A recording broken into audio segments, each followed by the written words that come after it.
It was a vast camp, a concentration camp. It was a terrifying camp too, there. They no longer interrogated, but punished for disobedience. Both women and men were punished there. The barrack was long, very long. Men were on one side, women on the other. They distributed gruel. It seemed so young, like chocolate.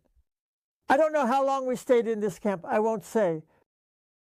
They drove us to the station, to the railway. There was a train, and they put us in it.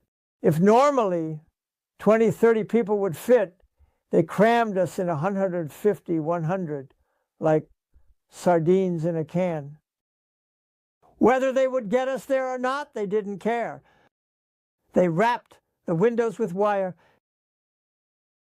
The doors were nailed shut as they did, and we were taken away. But at night, disaster happened. The train derailed. It overturned. Many died, but I survived. Sand filled my eyes. I couldn't see anything. And my ears and hands were injured. And we sat there in the open on the ground until a new train arrived. A train convoy. We were loaded onto it. The train derailed because German heavy equipment was supposed to go to the front. And the partisans mined the road, but the Germans were cunning and sent live prisoners, live children, live women, live men. And we derailed. And when we were brought in another train to the camp, we didn't know which camp when they started unloading us from the wagons. What did I see? It looked like a small forest.